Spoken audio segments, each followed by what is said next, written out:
ताणं नमो सिद्धाणं नमो आयर्याणं नमो वज्रायणं नमो लोये सवसावुणं एषो पञ्चनमुकारो सर्वपावगुणासनो मंगलानं च सर्वेशिं परमं वै मङ्गलं मंगलानं च सर्वेशिं परमं वै मङ्गलम् धम्मो मङ्गलमुखितं अहिंसा संयमोत्तमो देवावितं नमस्यन्ति यस्य रमेशयमणो यादुमस्य बुखेषु अमरो अव्ययैरसं नयभुखं किलामि सूर्यपिणेयपयं येमये समनमुता ये लोये सन्ति सावणो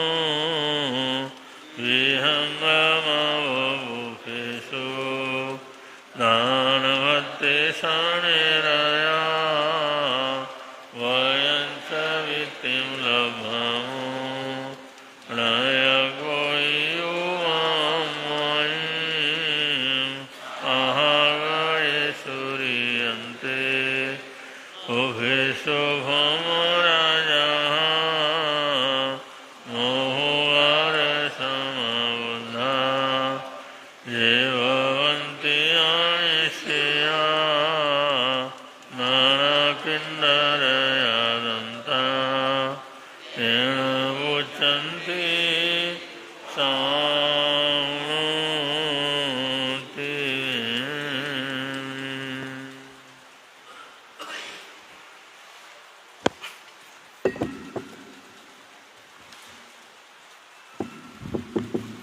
बोलिए पंच परमेष्टि भगवान की। आज मदर्स डे की सबको शुभकामनाओं के साथ। प्यारी माँ मुझको तेरी दुआ चाहिए, तेरे आंचल की ठंडी हवा चाहिए, और इसके सिवा कुछ नहीं चाहिए, और इसके सिवा कुछ नहीं चाहिए। प्यारी माँ मुझको तेरी दुआ चाहिए, प्यारी माँ मुझको तेरी दुआ चाहिए, तेरे आंचल की ठंडी हवा चाहिए, तेरे आंचल की ठंडी हवा चाहिए, और इसके सिवा कुछ नहीं चाहिए, और इसके सिवा कुछ नहीं चाहिए। लोरी गा गा के मुझको सुलाती है तू, लोरी गा गा के मुझको सुलाती है तू, मुस्कुरा कर सुबह में जगाती है तू, मुस्कुरा कर सुबह में जगाती है तू, मुझको इसके सिवा और क्या चाहिए, मुझको इसके सिवा और क्या चाहिए। प्यारी माँ मुझको तेरी दुआ चाहिए। आनंद नहीं आ रहा क्या? प्यारी माँ मुझको तेरी दुआ चाहिए, तेरे आंचल की ठंडी हवा चाहिए, और इसके सिवा मुझको क्या चाहिए, और इसके सिवा कुछ नहीं चाहिए। तेरी ममता के साए में फूलो फलो, थाम कर तेरी उंगली में बढ़ता चलो। तेरी ममता के साए में फूलो फलो, थाम कर तेरी उंगली में बढ़ता चलो। आसरा बस तेरे प्यार का चाहिए, आसरा बस तेरे प्यार का चाहिए, और इसके सिवा मुझको क्या चाहिए, और इसके सिवा मुझको क्या चाहिए। प्यारी माँ मुझको तेरी दुआ चाहिए, प्यारी माँ मुझको तेरी दुआ चाहिए। तेरे आंचल की ठंडी हवा चाहिए, तेरे आंचल की ठंडी हवा चाहिए, और इसके सिवा मुझको क्या चाहिए, और इसके सिवा कुछ नहीं चाहिए। तेरी खिदमत से दुनिया में इज्जत मेरी, तेरे कदमों के नीचे है जन्नत मेरी। तेरी खिदमत से दुनिया में इज्जत मेरी, तेरे कदमों के नीचे है जन्नत मेरी। उम्र भर सर पे साया तेरा चाहिए, उम्र भर सर पे साया तेरा चाहिए। मुझको इसके सिवा कुछ नहीं चाहिए, मुझको इसके सिवा कुछ नहीं चाहिए। प्यारी माँ मुझको तेरी दुआ चाहिए, तेरे आंचल की ठंडी हवा चाहिए, और इसके सिवा कुछ नहीं चाहिए, और इसके सिवा कुछ नहीं। गा रहा मेरा मन झूम धरती गगन, पाऊँ माँ तेरे चरणों में जन्मों जन्म। गा रहा मेरा मन झूम धरती गगन, पाऊँ माँ तेरे चरणों को जन्मों जन्म। भाव श्रद्धा से अर्पित है तेरे चरण, भाव श्रद्धा से अर्पित है तेरे चरण, और इसके सिवा मुझको क्या चाहिए। प्यारी माँ मुझको तेरी दुआ चाहिए, प्यारी माँ मुझको तेरी दुआ चाहिए। तेरे आंचल की ठंडी हवा चाहिए, तेरे आंचल की ठंडी हवा चाहिए, और इसके सिवा कुछ नहीं चाहिए, और इसके सिवा कुछ नहीं चाहिए। लोरी गा गा के मुझको सुलाती है तो, लोरी गा गा के मुझको सुलाती है तो, मुस्कुरा कर सुबह में जगाती है तो, मुस्कुरा कर सुबह में जगाती है तो। मुझको इसके सिवा और क्या चाहिए, मुझको इसके सिवा कुछ नहीं चाहिए। प्यारी माँ मुझको तेरी दुआ चाहिए, तेरे आंचल की ठंडी हवा चाहिए और इसके सिवा कुछ नहीं चाहिए, और इसके सिवा कुछ नहीं चाहिए। बोले शासनपति शरण भगवान महावीर स्वामी की।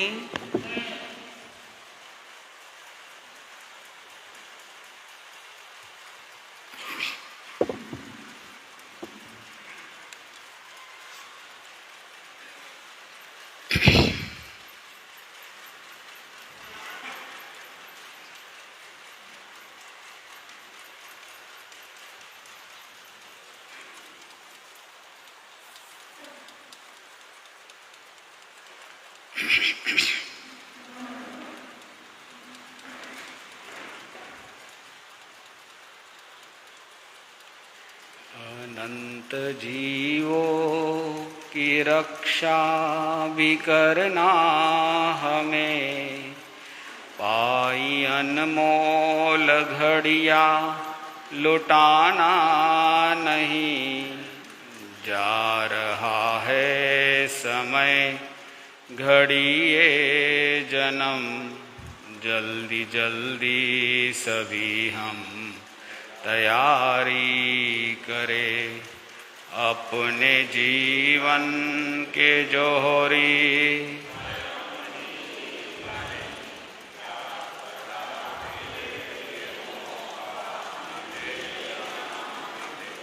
सपने सारे अधूरे ही रह जाएंगे, जाने कब दिन मेरे पूरे हो जाएंगे।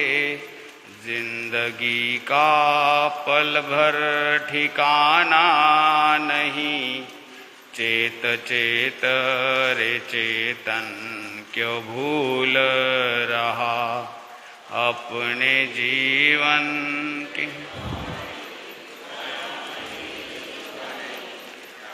पता फिर ये मौका 10 चुनाव भी जीते तो हम क्या जीते, एक आत्म जीते तो सारे घट ही रीते।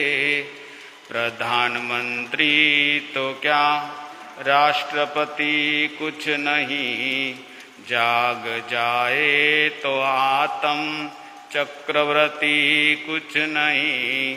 कर्म शत्रु को जीते तो महावीर बने अपने।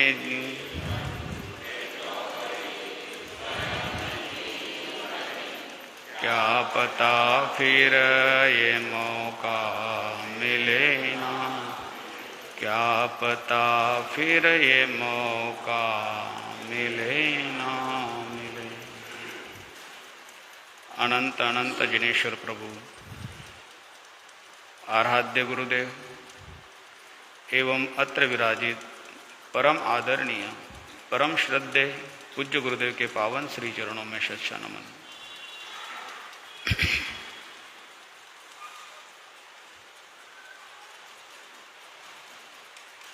प्राय करके जब कभी भी तीर्थंकरों के सानिध्य में किसी मुमुक्षु का पहुंचना हो, किसी ऐसी पुण्य आत्मा का जो उसी जन्म में मोक्ष का अधिकारी हो, या निकट में ही संयम की उत्कृष्ट जिसका शायक्षम होने वाला हो, या जो तीर्थंकर प्रभु के सानिध्य में आने के बाद, उनकी वाणी को सुनने के बाद, उनके वचनों को ग्रहण करने के बाद, उनके मन में अगर कभी अनुव्रत को ग्रहण करने की अगर भावना हो जाए, महाव्रतों को ग्रहण करने की कोई भावना हो जाए, और जब कभी भी वो ऐसी भावना प्रभु के चरणों में व्यक्त करते हैं, अगर कोई पुण्य आत्मा प्रभु के वचनों को सुन करके मन में इतने उत्कृष्ट भाव आ जाए और उसी क्षण अगर उनके मन में इतने उत्कृष्ट भावों में अगर निवेदन करे और वो निवेदन कहे कि मुझे संयम अंगीकार करना है, मुझे भी इस 5 महाव्रतों को अंगीकार करना है, सहज में प्रभु परमात्मा एक छोटा सा संदेश देते हैं। एक छोटा सा संदेश। जैन आगमों में अनेक ऐसे प्रसंग आए जिन प्रसंगों का जब जब मौका मिला, प्रभु के सानिध्य में जैसे ही वो आत्मा पहुंची, प्रभु के सानिध्य में पहुंचने के बाद प्रभु के उन वचनों को सुना, आध्यात्मिक आत्म उन्नति के वचनों को सुन करके उनके मन में इतने उत्कृष्ट भाव आए और उन भावों के अंदर ही जैसे उन निवेदन किया कि प्रभु मेरी भी इच्छा होती कि मैं भी संयम अंगीकार करूं, मेरे भी मन में भाव आते कि मैं भी महाव्रतों को स्वीकार करूं, मेरे मन में भी भाव आते हैं कि मैं भी इस संयम की आत्म आराधना में विकास करूं, उसी क्षण प्रभु एक छोटा सा संदेश देते हैं। आहा सुवम देवानुपिया मां परिबंध्य करे हम। इतना छोटा सा सूत्र है। विशेष करके आप लोग जब पर्युषण पर्व का समय चलता है, उसमें जब 90 महान आत्माओं का वर्णन आता है और जब 90 महान आत्माओं का वर्णन जब प्रारंभ सुनाने का प्रारंभ चलता है, एक एक आत्माएं जब प्रभु के चरणों में पहुंचती हैं, उस समय जो अपनी भावना व्यक्त करती हैं, उस समय हमें ये सारे वचन सुनने का मौका मिल जाता है। इसके अलावा जब जब भी प्रसंग आए आगमों में और प्रभु के चरणों में जब भी कोई ऐसी आत्मा पहुंचती हैं, तो प्रभु यही संदेश फरमाते, अहा सुवम देवानुप्रिय, हे देवानुप्रिय। देवानुप्रिय का मतलब देवताओं को भी प्रिय है ऐसे मनुष्य जन्म को प्राप्त करने वाले, ये विशेषण दिया गया है। किसको? इस मनुष्य को। इस मनुष्य के लिए क्या विशेषण दिया गया? देवानुप्रिय। देवानुप्रिय मतलब देवताओं को भी प्रिय है ये मनुष्य जन्म। क्यों? क्योंकि देवता सुख तो भोग सकते हैं, सुख को तो ले सकते हैं, लेकिन सम्यक्त्व का तो बंद कर सकते हैं, अच्छे कर्मों का उपार्जन कर सकते हैं, अच्छे कर्मों का निर्माण करके अगली गति में जा सकते हैं, लेकिन व्रत नियम पचकान करके चारित्र को धारण नहीं कर सकते। एक देवता आने वाले कल में, आने वाले भव में मुक्ति के रास्ते पे जाने वाली हैं। एक भव जिसका सिर्फ बीच में है, ऐसे एक भव जिनका रहा हुआ है, ऐसी पुण्य आत्मा जो सिद्ध होने वाली हैं, जो केवल ज्ञान को प्राप्त करने वाली हैं, जो उत्कृष्ट कर्मों को सभी को क्षय करके मुक्त जाने वाली है, फिर भी वो देवगति में बैठी हुई है, सर्वोच्च देवलोक में है, फिर भी उस देवता को चारित्र को बंधन करने का मौका नहीं मिल पाता है, चारित्र को ग्रहण करने का मौका नहीं मिल पाता। इसीलिए इसको देवानुप्रिय ऐसा विशेषण कहा गया है। तो तीर्थंकर प्रभु के जो वचन आगमों में मिलते हैं वो तो यही मिलते हैं कि जब भी कोई निवेदन करे कि मेरी भी उत्कृष्ट भावना हो रही है कि मैं भी संयम अंगीकार करूं, भगवान इतना ही फरमाते हैं कि हे देवानुप्रिय, आहा सुहम, जैसी तुम्हारी आत्मा को सुख हो, आहा सुहम। आहा सुहम का मतलब जैसी तुम्हारी आत्मा को सुख हो। अब आत्मा को यही सुख है कि मैं इस इंद्रिय जनित भोगों को छोड़ूं, त्यागू और इससे मैं उपरीत हो जाऊं। पिछले अनेक कर्मों, पूर्व जन्म के शुभ कर्मों का संयोग जब प्राप्त होता है, तब यहां पर क्षण भर में व्यक्ति के मन में भाव उत्पन्न होते हैं। नहीं तो भाव आते कहां हैं? आप देख ही रहे हैं। सुनने का सानिध्य प्राप्त होने के बाद भी, तीर्थंकरों के वचन हमारे पास होने के बाद भी, सहज में सानिध्य है, आसपास इतने घर हैं, सम्यक्ति का जीवन चल रहा है, जैन दर्शन के जीने वाले हैं, जैन कुलों में जन्म लेने वाले हैं, जैन परंपरा में जीने वाले हैं, वर्षों से जैन कुल, जैन परंपरा और जैनेन्द्र का वचन हमारे घरों में है, लेकिन भाव आते कहां है? एक व्यक्ति रोज प्रतिदिन बिना नागा दुकान खोलता है, व्यापार करता है, व्यापार को बढ़ोतरी भी करता है, चाहे जितना मर्जी बीमार हो जाए, वो कोशिश करता है कि दिन में 4 घंटे तो मैं कम से कम दुकान पे जाके आऊं, ऑफिस जाके आऊं, व्यापार को देख लूं। अगर नहीं कर सकता है तो घर में बैठे बैठे ही वो फोन पे पूछता रहेगा कि अरे क्या काम चल रहा है, क्या चल रहा है, आज कितना माल गया, कितना नहीं गया। बीमार होने के बाद भी अपना व्यवसाय नहीं छोड़ता है। एक घर में घर के व्यवहार को संभालने वाली बहनें हैं, माताएं हैं, वो भी बीमार होने के बाद भी नौकरानी से काम करवा सकती हैं, बैठ के अनेक काम, मतलब काम छूटता नहीं है, संसार की चीजें छूटती नहीं है। कई लोगों को हालचाल पूछना है, उसमें समय जा रहा है, किसी का मरण धरण है, वहां पे जाना है। व्यक्ति सारे प्रपंच कर सकता है, लेकिन आध्यात्मिक जगत में अगर आप विचार करो, वहां पर वो बहुत कमजोर अवस्था में रहता है। बहुत अच्छे पुण्य चाहिए, जब अच्छे शायवशम चाहिए कि सब सानिध्य होने के बाद भी हमारे अंदर भाव उत्पन्न हो सके। ये बहुत गलत फहमी है कि व्यक्ति को अच्छा आसपास माहौल मिल जाए तो व्यक्ति के अंदर चरित्र का उत्पन्न हो जाएगा। अच्छा माहौल मिल जाए, उसके अंदर भाव उत्पन्न हो जाएंगे। अच्छा माहौल मिल जाए, अच्छा वातावरण मिल जाए, अच्छा कुल मिल जाए, अच्छा घर मिल जाए, जिनेंद्र वचन मिल जाए, जिनेंद्र वचन के आसपास में मिल जाए तो हमारे अंदर सारे भाव उत्पन्न हो जाएंगे। ये गलत फहमी है, ऐसा नहीं हो सकता है। सब कुछ प्राप्त होने के बाद भी जब तक आपके मन में भाव उत्पन्न नहीं हो रहा है, तब तक कभी भी आप विकास नहीं कर सकते हैं, आप बढ़ोतरी नहीं कर सकते हैं। बड़ा पुरुषार्थ करना पड़ता है। एक व्यक्ति अपने जीवन में इतने कष्टों को झेल करके एक अच्छा उद्योगपति बनता है, अच्छा व्यापारी बनता है। परिवार को अच्छे से संभालते संभालते, इतनी बातों को सुनते सुनते सुनते एक अच्छे परिवार का निर्माण करके उसको सुदृढ़ बना देता है। एक अच्छे घर का निर्माण करते करते घर में इतनी चीजें हैं, कभी दीमक लग रहा है, कभी किसमें जीव जंतु पड़ रहे हैं, कितना सामान है, सबका देखरेख करते करते करते घर में आप देखिए सैकड़ों प्रकार की चीजें हैं। कौन से डिब्बे में क्या खराब हो रहा है, कौन सी चीजों में क्या खराबी हो रही है। इतना ध्यान देने वाला व्यक्ति, इतना ध्यान देने वाले सब लोग आत्म आराधना के दृष्टि में कैसे प्रमाद अवस्था में जाते हम, इतना आसानी से नहीं है। संसार के प्रति बढ़ने वाला जो राग है, वो राग को कम करने के लिए ही भगवान कहते हैं कि हमें प्रमाद को छोड़ करके अप्रमाद अवस्था में आना चाहिए। इसके लिए क्या करना है?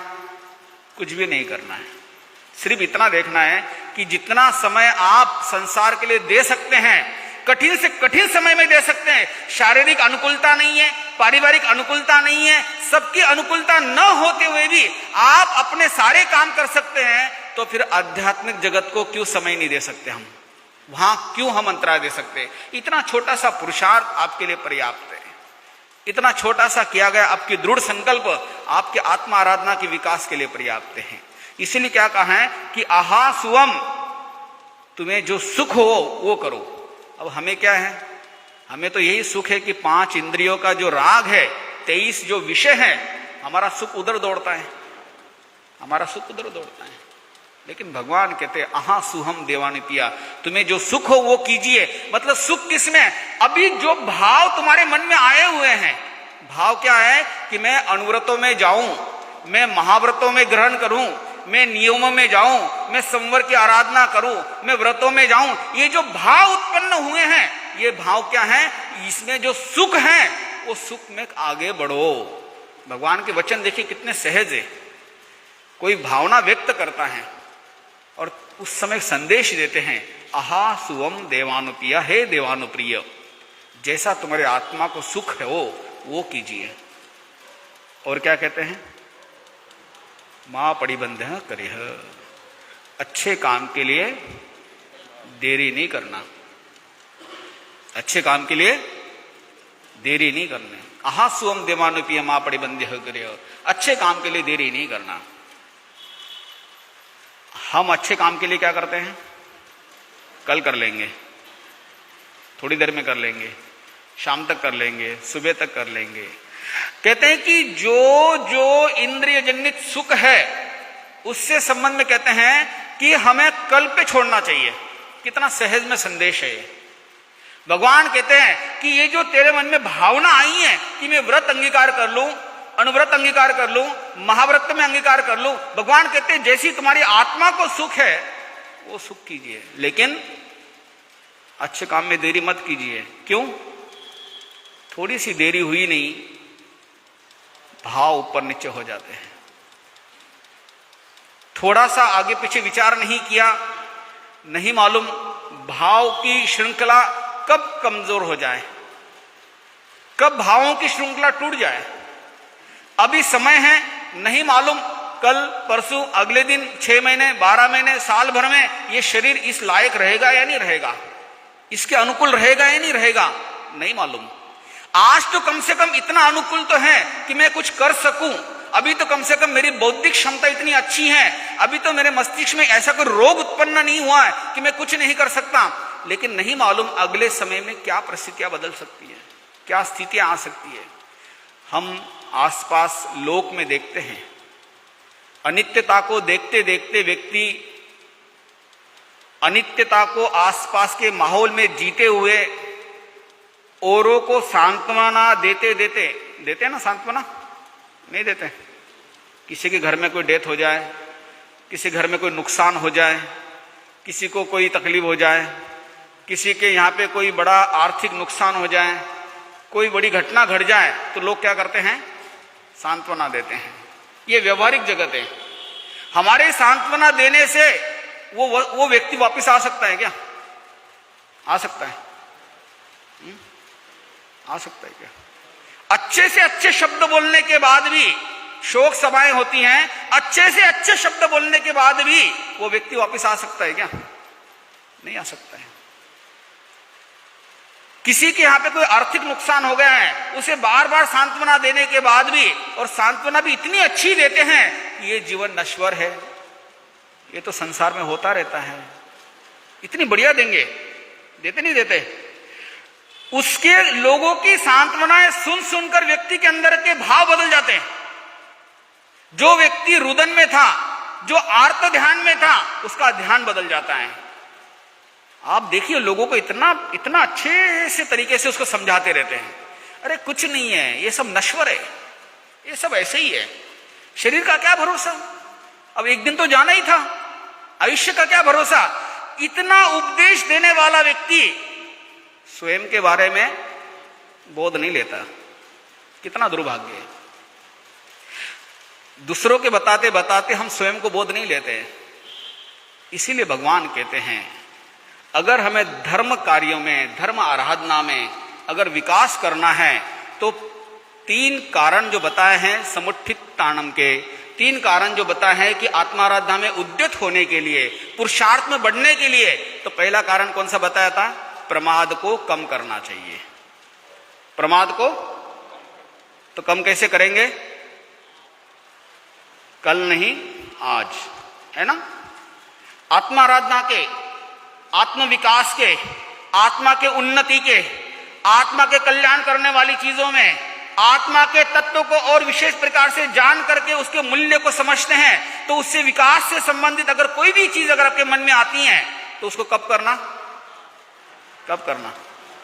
पहले तो विचार आएंगे नहीं, आते हैं क्या?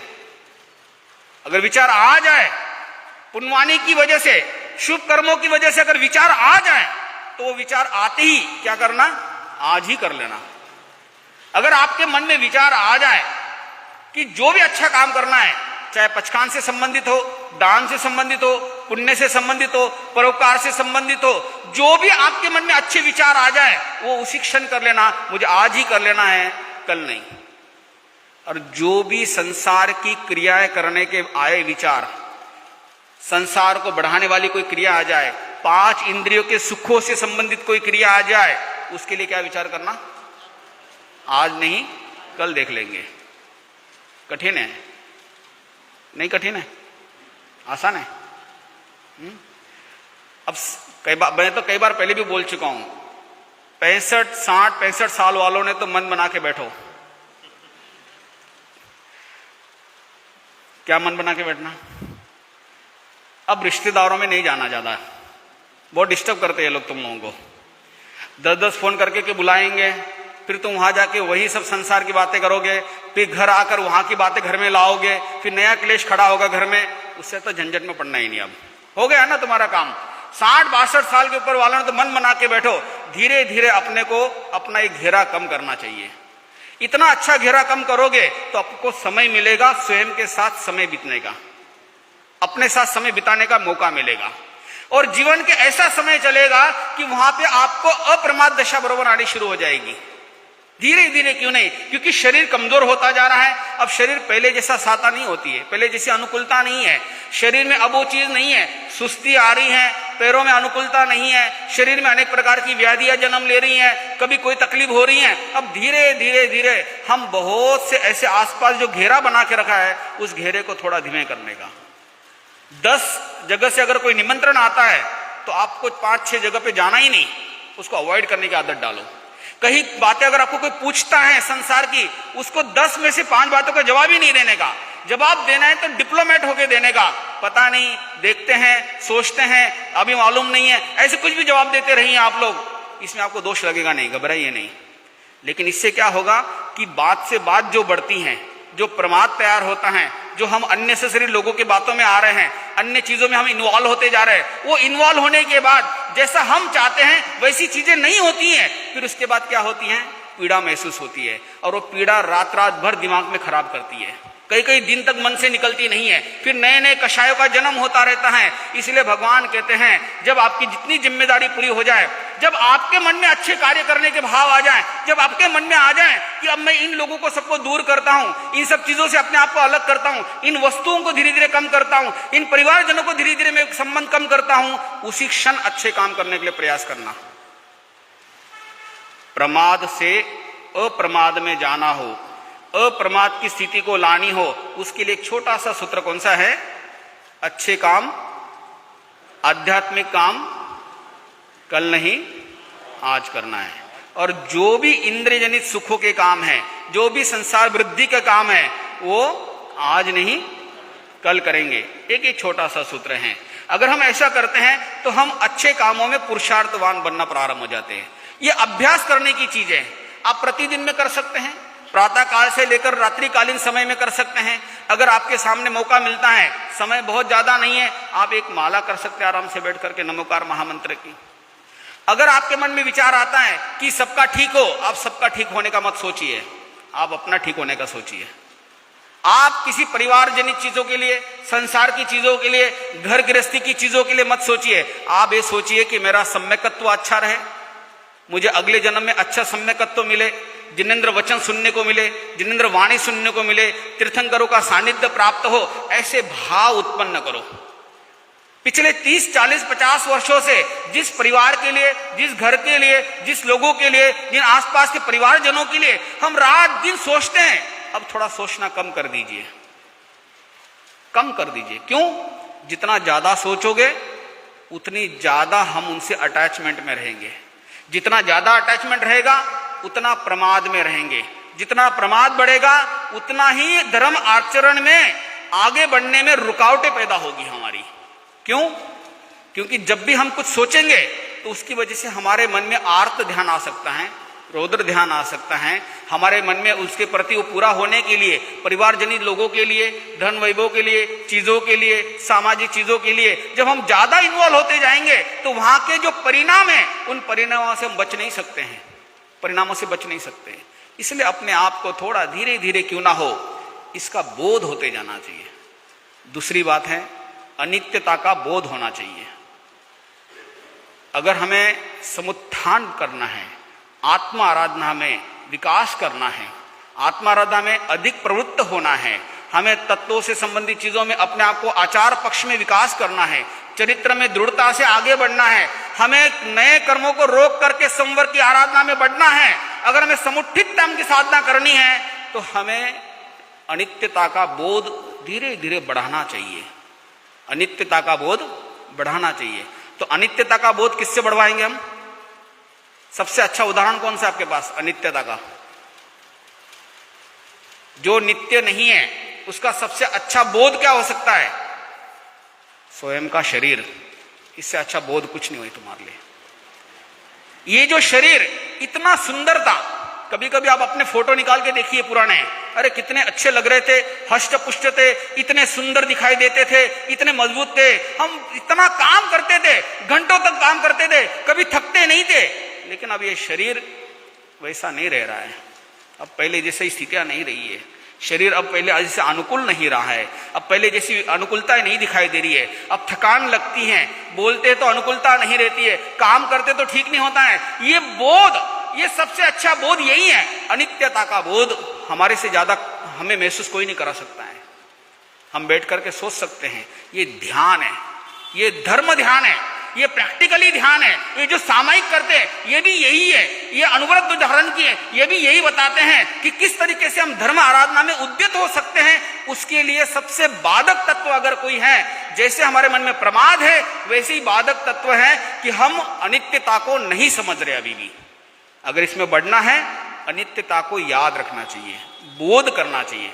शरीर की अनित्यता है, ऐसे हमारे आसपास के लोग जिनके प्रति हमें बहुत लगाव था, बहुत ज्यादा उनसे हमारा स्नेह संबंध था, बहुत ज्यादा जिनसे निकटता थी, हमें लगता था कि इनके बिना हम जी नहीं सकते हैं। लेकिन हमारे पास की चीजें, वस्तुएं, व्यक्ति धीरे धीरे हमसे क्या हो रहे हैं, विदा होते जा रहे हैं, छूटते जा रहे हैं। ये अनित्यता का सबसे अच्छा बोध का उदाहरण है।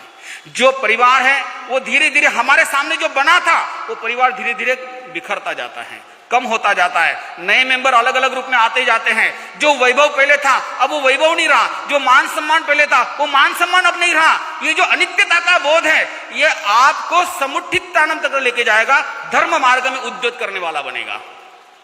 छोटे छोटे प्रयोग करने का अभ्यास कीजिए।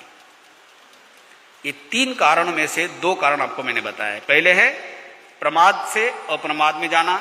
अप्रमाद के लिए क्या करना, अच्छे कार्य के लिए कल नहीं आज ही कर लेना। आज मन में भाव आए, रात को कभी ऐसा लगे कि आज मौसम अच्छा है, गर्मी कम है, आज मैं चौयार कर लेता हूं, आज मैं तिवियार कर लेता हूं, उसी क्षण कर लेना। प्रतिक्रमण की भावना है, उसी क्षण बैठ जाने का, सोचना ही नहीं, किसी को फोन भी नहीं करना, कोई काम भी नहीं करना, अपना जाकर सीधा पचकान अपना लेकर के, सामयिक लेकर के प्रतिक्रमण जाके बैठ जाने का। पता नहीं मौका लगेगा नहीं लगेगा, कल का किसने देखा, कल कर लेंगे, परसों कर लेंगे, कुछ नहीं मालूम। ये सब सोचता रहता है व्यक्ति, न चाहते भी न मालूम कब किस समय। व्यक्ति प्रतिक्रमण में बैठने की तैयारी है, उसी समय कोई फोन आ गया तो फिर क्या करोगे, छोड़ करके जाना पड़ेगा आपको। बहुत बार मन होता है कि हम कुछ व्रतों को ग्रहण कर ले, लेकिन मैं थोड़ी व्यवस्था देख लेता हूं। संसार की व्यवस्था है, आप देख ही नहीं सकते हैं। देख सकता आदमी व्यवस्था है, सिर्फ भ्रम पाल सकता है कि मैं व्यवस्था देख लेता हूं, वो व्यवस्था देख नहीं सकता है। वो जितना सोचता है उसके आगे कुछ और नया तैयार रहता है, क्योंकि अज्ञान अवस्था में हमें नहीं मालूम हमने कैसे कैसे कर्म किए हैं, उसका क्या क्या फल आगे आने वाला है। इसीलिए भगवान कहते हैं कि आज ही काम अच्छा करने की कोशिश करना, यह अप्रमाद दशा की अवस्था तैयार हो सकती है। अनित्यता का बोध होना, ये जो सूत्र हैं, ये सूत्र हमें हमारी आत्माराधना में विकास करने के लिए सबसे सहयोगी है। कोई भी चीज जो वर्षों से आप संभालते आ रहे हैं, आज अगर वो वस्तु आपसे टूट रही है, छूट रही है, जा रही है, उसी निकल रही है, तो आपको बोध होना चाहिए। आपका शरीर, आपके आसपास के लोग, आसपास की चीजें, मान सम्मान, यश कीर्ति, ये सारी चीजें धीरे धीरे पहले जैसी नहीं रही है। इससे अच्छा अनित्यता का बोध कुछ नहीं हो सकता है। ये अनित्यता का बोध आपको समुत्थित तानम की तरफ लेके जाने वाला बनेगा, आपको समुत्थान की तरफ बढ़ाने वाला होगा, आपको धर्म मार्ग की तरफ विकास करने वाला बनेगा। ये छोटे छोटे सूत्र आत्माराधना के लिए बहुत सहयोगी हैं। थोड़े प्रयोग करोगे तो निश्चित आनंद आएगा। आज इतना ही। ओम शांति।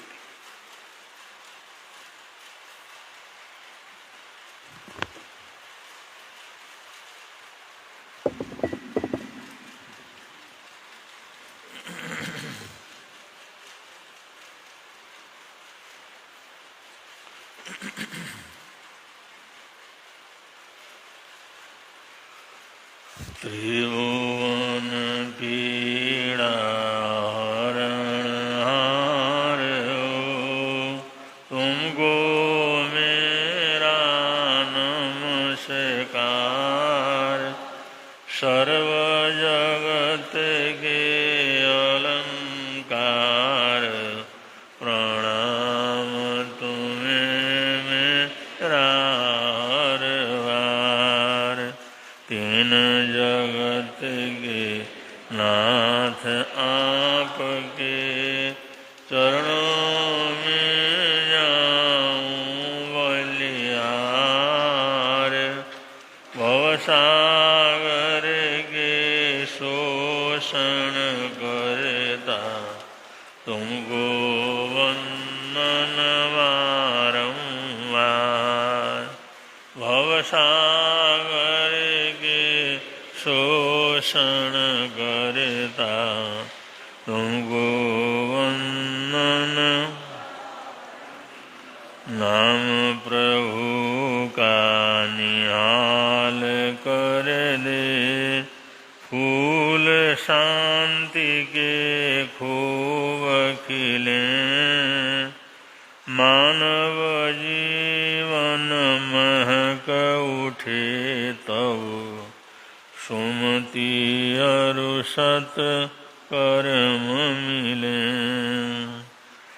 बीत रागता ध्येय ध्यान का सद जाए नर जीवन में।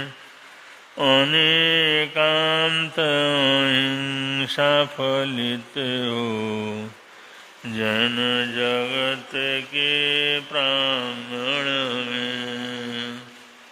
अनेकांत अहिंसा फलित हो जन जगत के प्रांगण में।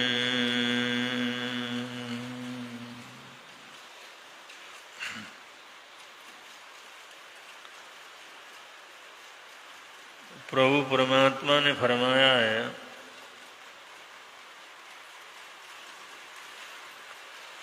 इस दुनिया में सबसे बड़ा अगर कोई पाप है, सर्वाधिक कर्मों के बंधन का जो कारण है,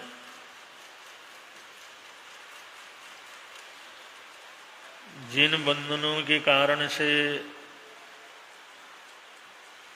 अनादि काल से अनंत काल तक ये आत्मा संसार के अंदर उलती है,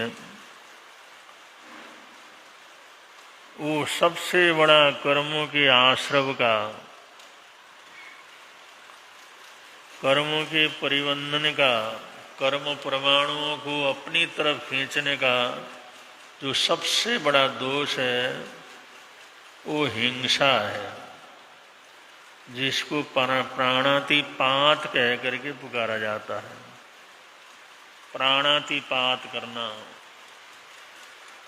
प्राणों का अतिपात करना, प्राणों को नष्ट करना, ये सबसे बड़ा कर्म बंधन का कारण है। और ये प्राणों का अतिपात शास्त्रकार कहते हैं, प्राण जिसको बल प्राण कहा जाता है, ये 10 तरह के हैं।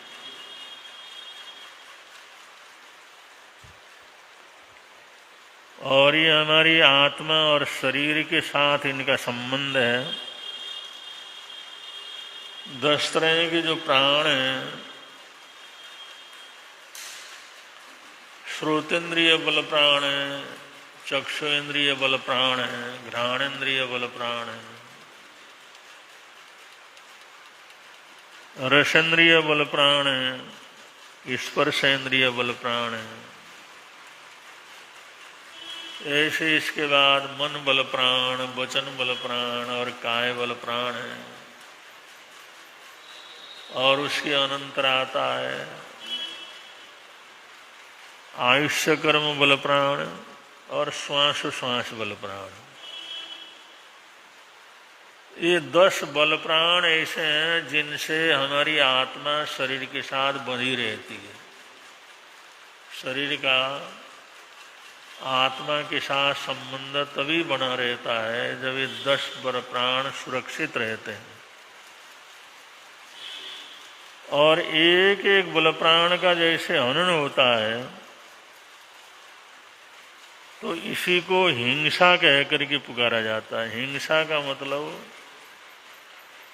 प्राणों का अतिपात करना। जो 10 प्रकार के प्राण हैं उनका अतिपात करना, उनको नष्ट करना, इसी का नाम हिंसा है।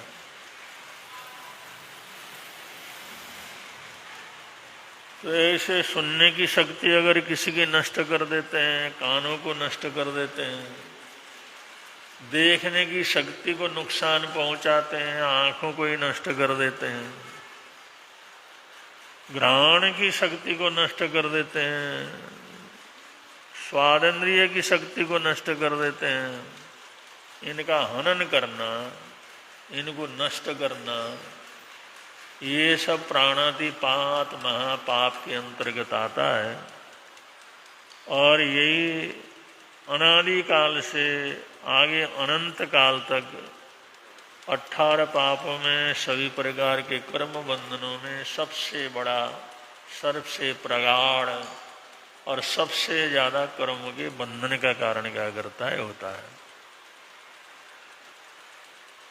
इसलिए प्राणातिपात बेरवणम को श्रावक व्रत के अंतर्गत लिया है। प्राणातिपात का अतिपात करने की प्रवृत्ति को हम रोकते चले जाते हैं, छोटा करते चले जाते हैं।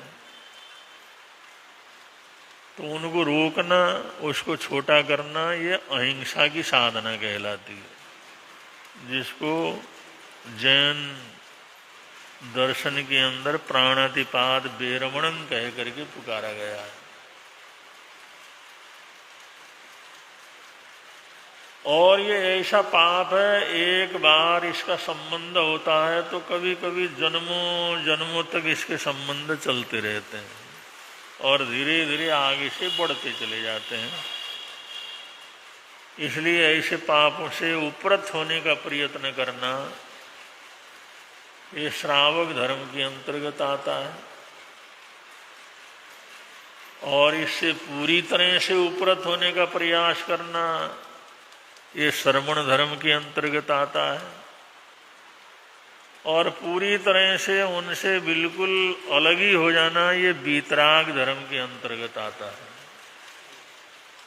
पहले श्रावक धर्म की आराधना होती है, फिर श्रवण धर्म की आराधना होती है, फिर वीतराग धर्म की, वीतराग अवस्था की आराधना होती है।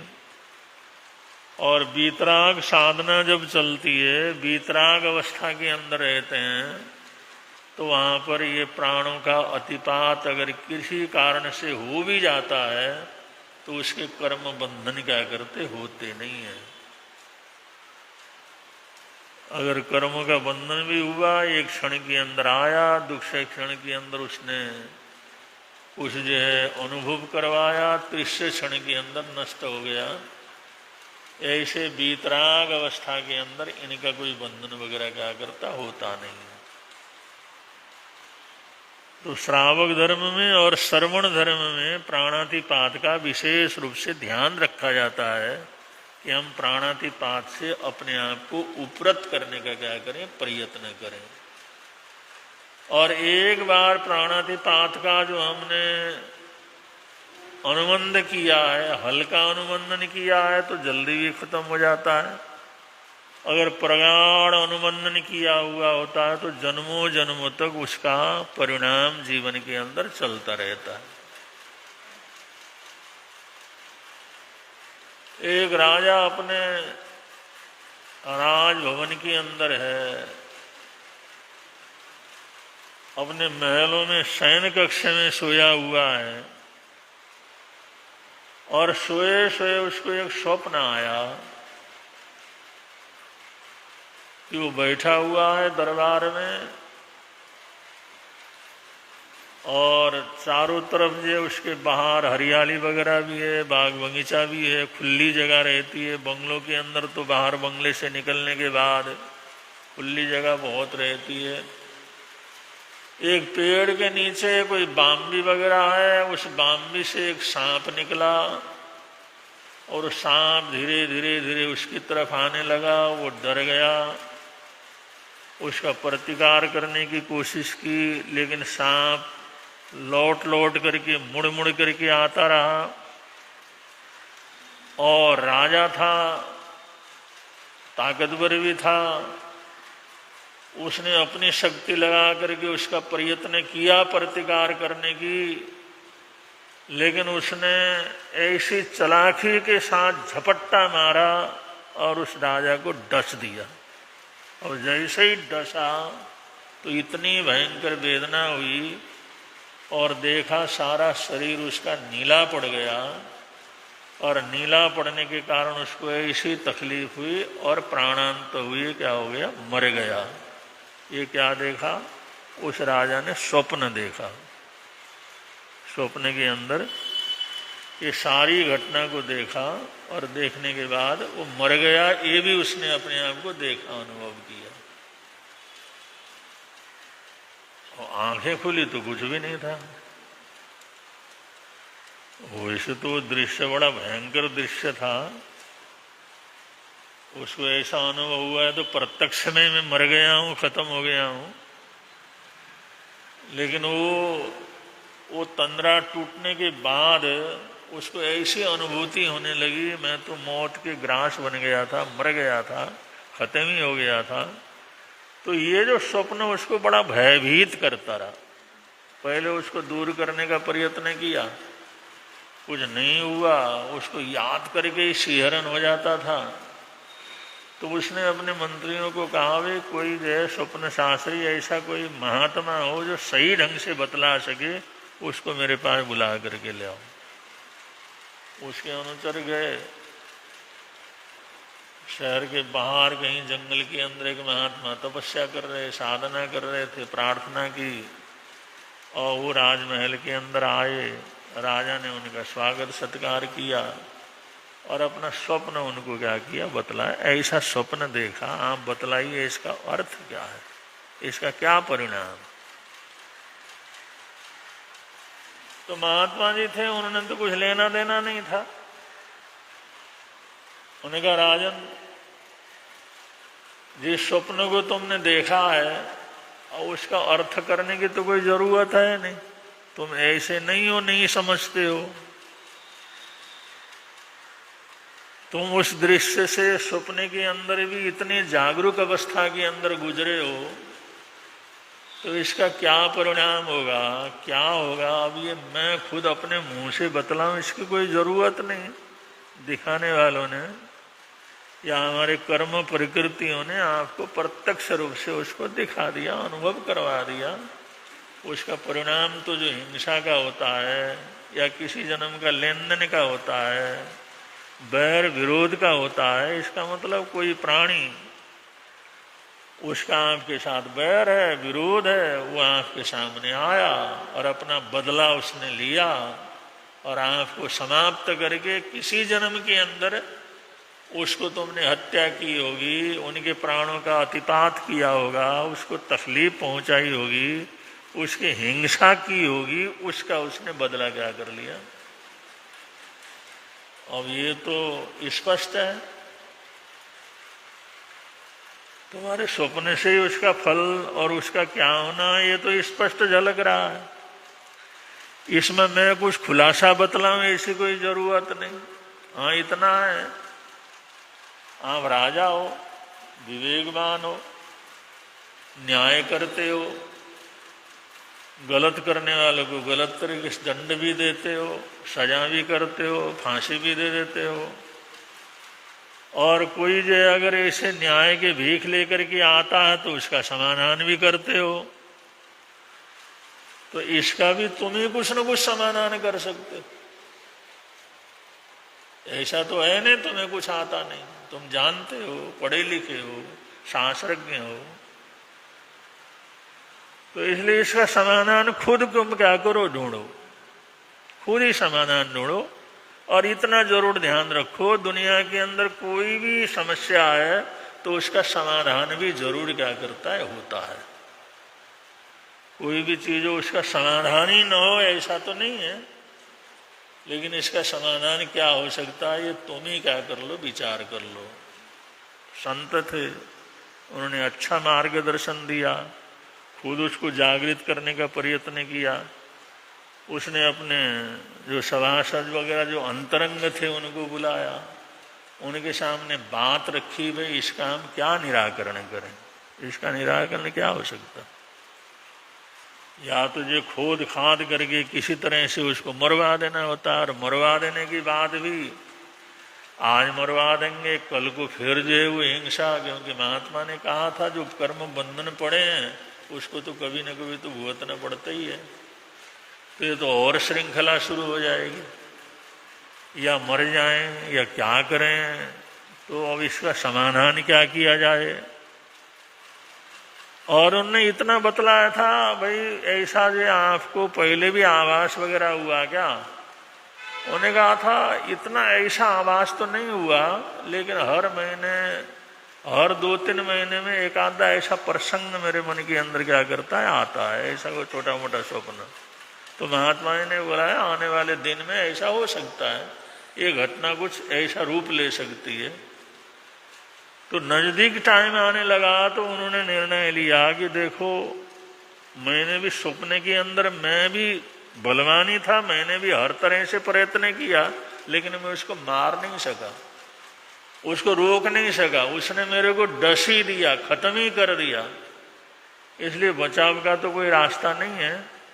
तो आपस के अंदर निर्णय किया, इस चीज को स्वीकार कर लेते हैं, उसको आने दे देते हैं। और उन्होंने कहा भाई ऐसा कर लेते हैं, वहां से लेकर के उसकी बाम्बी से जहां से इसने आना हो, वहां से महल तक पूरी तरह से उसके स्वागत की तैयारी कर लेते हैं, उसका स्वागत करें। भाई ऐसी व्यवस्था करो जिससे पूरा स्वागत सत्कार सारा का सारा क्या कर जाए। राजा भी गया, उस क्षेत्र का निरीक्षण वगैरह किया, तो वहां पर अनुसंधान करने पर पता लगता है इस पेड़ के नीचे बाम्बी हो सकती है, इसके अंदर ये सर्प क्या कर सकता है, रह सकता है। तो वहां से लेकर के महल तक उन्होंने साफ सफाई करी, सारे फूल वगैरह बिछवाए, तरह तरह का सुगंधित चीजों को वहां पर बखेरा, जगह जगह पर दूध के पात्र भर करके रखे, बड़ी अच्छी एक ध्वनि, स्वागत की ध्वनि वहां पर प्रारंभ की। और कहा भाई सुरक्षा कर्मचारी रहेंगे, लेकिन किसी भी तरह से उसको परेशान दुखी क्या करेंगे, नहीं करेंगे। तो कहानीकार कहते हैं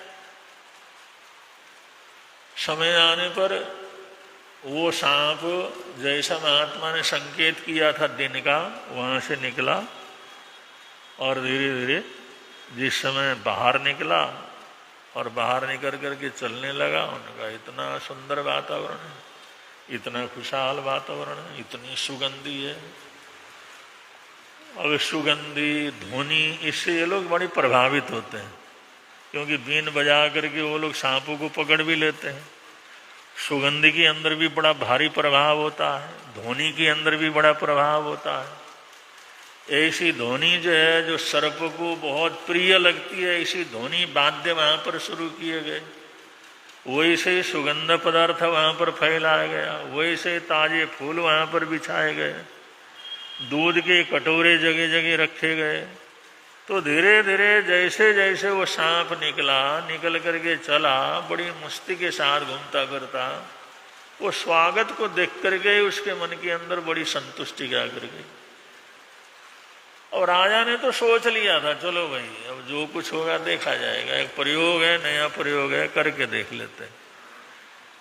और वो वहां से लेकर के दरवाजों तक, दरवाजे से अंदर महल तक, महल से लेकर के अपने जहां पर वो सोता था, बैठता था, वहां तक पूरा खुला रखा और सब जगह उसका स्वागत का क्या किया, परिणाम बनाया। वो स्वागत से, सत्कार से, सम्मान से, उसका अभिनंदन करने से, तो उसके मन के अंदर जो क्लेश था, उसके मन के अंदर जो द्रोह था, जो बदले की भावना थी, वो धीरे धीरे क्या करती चली गई, पतली होती चली गई। यानी कितनी भी क्रूरता हो, अगर हम उसका जो सम्मान करते हैं तो उसका परिणाम अलग पड़ता है। अब जिस समय वो सांप धीरे धीरे निकला, उसकी सूचना राजा को दे दी, भाई वो निकला तो है, ऐसे चला है। उन्होंने कहा सावधान रखो, उसको कोई तकलीफ किसी तरह का क्या करना चाहिए, नहीं होना चाहिए, और अच्छे से अच्छे शब्दों का प्रयोग रहना चाहिए। और धीरे धीरे धीरे जहां पर महल में वो बैठा हुआ था सिंहासन के ऊपर, उसके सामने वो आ गया। राजा ने भी पूरी ताकत लगा करके अपने आप को रोक करके रखा। अब ये स्वीकार कर ही लिया है तो देखो क्या करता है, क्या करता है, हो जाता है। उस समय तो मार ही दिया था, लेकिन हमने थोड़ा सा इसका प्रयोग तो किया है, इसका वो उपाय किस तरह से करना है, क्योंकि हम लोग हर समस्या का उपाय करते हैं। तो वो महात्मा जी ने उपाय करने के लिए हमारे को बतलाया, तुम दुनिया का उपाय करते हो तो अपने भी उपाय भी कर लो, दुनिया की समस्या का समाधान करते हो तो अपनी समस्या का भी समाधान कर लो, दुनिया के अंदर जो समस्या होती है उसका समाधान भी होता है। तो बड़े आराम से वहां पर बैठा रहा हो और सांप आया, इधर उधर देखा, उसके जो बेड के ऊपर आने पर भी वहां पर भी वैसे ही स्वागत का वातावरण बनाया हुआ था, दूध वगैरह रखा हुआ था, सुगंधित पदार्थ छिटके हुए थे। आकर के झुम झुम करके चारों तरफ देखा, उठा बैठा, लेकिन राजा की तरफ किसी तरह से झपट्टा उसने क्या किया, नहीं मारा। और धीरे धीरे थोड़ी देर तक राजा को देखता रहा, इधर उधर देखता रहा, बड़ा खुश प्रसन्न हुआ, अपना फण फैलाता रहा। राजा ने भी कोई किसी प्रकार का प्रतिकार उसने नहीं किया। तो थोड़ी देर में देखा उसके गले के अंदर से प्रकाश निकलने लगा। उसने जो अपने जबड़े को खोला, और जबड़े को खोला तो एक रत्न उसके मुंह से वहां पर, वो राजा के बेड के ऊपर वो रत्न उसने छोड़ा, और जो सिर को हिलाता हिलाता कुछ प्रसन्न होकर के धीरे धीरे वापस गया हुआ। अब जिस समय वापस चला गया तो इन लोगों ने उसी संत को वापस बुलवाया, भाई उनको मिन्नतें करके मान सम्मान करके उनको बुला के लाओ। उनको वापस लाया गया। महात्मा जी आए और सारी घटना उन्होंने बतलाई, भाई हमने आपने जैसे कहा था यही उपाय सूझा तो हमने ऐसा किया, और ये क्या चीज़ है, ये उसके मुंह से निकला है और इसका क्या हिसाब किताब है, हमारे को इसका पता नहीं है। तो उन्होंने बतलाया ये जो है ना, ये नागमणि है, ये नागमणि है। और नागमणि सबसे भयंकर जहरीले सर्पों के अंदर भी ऐसी नागमणि क्या करती होती, साधारण सर्पों के अंदर तो होता ही नहीं है। भयंकर विषधर रहते हैं, भयंकर जहरीले सांप रहते हैं, उनके अंदर ये नागमणि रहती है। और किसी किसी के अंदर ये नागमणि रहती है आपके व्यवहार से, आपके प्रयोग से। आपने जो एक राजा होने के कारण एक न्यायपूर्वक ढंग से तुमने न्याय देने का प्रयत्न किया, उसको न्याय मिल गया, उसका स्वागत किया, सत्कार किया, क्षमा कर दिया, तो जो है तुम्हारे को ये नागमणि वो दे करके क्या हुआ, गया है। और इसका असर ये है, शरीर के अंदर इसको बना करके रखो, कैसा भी जहर हो ये जहर दूर से ही क्या कर लेता है, सोख लेता है। और राजा महाराजा को तो खतरा रहता ही है जहर का, लोग जहर मिला करके दे देते हैं, मारने वाले रहते हैं। तो ये तुम्हारे शरीर के लिए इतना सुरक्षित है, कैसा भी कोई जहर तुम्हारे को दे दे, वो जहर इसका अगर शरीर के अंदर स्पर्श होता रहे, वो जहर ये पूरी तरह से नष्ट कर देगा। ये जहर को हरण करने वाला नागमणि है। और कैसा भी जहरीला पदार्थ हो, उस जहरीले पदार्थ को ये पूरी तरह से शुद्ध करता है, जहर को नष्ट करने वाला। तो बंधु, हिंसा या जो कर्म बंधन, कर्मों का आश्रव, इससे जन्मों जन्मों के लिए कुछ न कुछ बंधन बन जाते हैं। और समय समय पर आदमी जब ताकतवर होता है, किसी ताकतवर जीव जंतु के रूप में होता है, तो बदले की भावना भी पैदा होती है, बदला लेने के लिए भी आता है। लेकिन अगर उसका हमने अगर मान सम्मान करते हैं, क्षमा याचना करते हैं, अपने अपराध को स्वीकार करते हैं, दूसरे को मान सम्मान देने का मतलब है अपराधी हम थे, हम स्वीकार करते हैं, तुम्हारी कोई गलती नहीं है, तुम्हारा स्वागत है, सत्कार है। तो कई जन्मों का जो हिंसा का बंधन था, इस जीवन के अंदर, उस राजा के जीवन के अंदर क्या हो गया, समाप्त हो गया। वो जो बंधन था, वो जो बदले की भावना थी, इस स्वागत सत्कार से समाप्त हो गई। और वो जहर उसको मारने वाला था, वही जो है वो ऐसा रत्न दे करके गया, अब कोई जहर का प्रभाव उसके ऊपर क्या करेगा, नहीं होगा। कितने ही भयंकर जहर हो, लेकिन आप इसको अपने जेब में रखेंगे, अपने पास रखेंगे, तो उस जहर का कोई किसी तरह से प्रभाव नहीं होगा। तो ऐसे दुनिया के अंदर ये हिंसा है, ये बहुत बड़ा कर्म बंधन का कारण है। लेकिन फिर भी उसको हम जो जीवन के अंदर कुछ सतारते रहते हैं, ऐसा कुछ हुआ है तो उसके लिए क्षमा याचना करते रहते हैं। ऐसा कोई प्रसंग आता है तो उसके अंदर उस तथ्य को स्वीकार करने की ताकत रखते हैं, तो कभी कभी जन्मों जन्मों के बैर बंधन भी क्या हो जाते हैं, टूट जाते हैं और हम सही रास्ते के ऊपर आगे बढ़ने वाले होते हैं। ये जो प्राचीन घटनाएं हमारे को कुछ न कुछ शिक्षा दे करके क्या करती हैं, जाती हैं। इसलिए बड़े प्रेम के साथ आप लोग बोलेंगे, मिलता है आनंद प्रभु की वाणी से, मिलता है आनंद प्रभु। धर्म लगता प्यारा प्यारा, धर्म लगता प्यारा, पापों की वह बहती धारा, पापों की वह बहती हो जाती है बंद प्रभु की वाणी से, हो जाती है बंद प्रभु की वाणी से। मिलता है आनंद प्रभु की वाणी से, मिलता है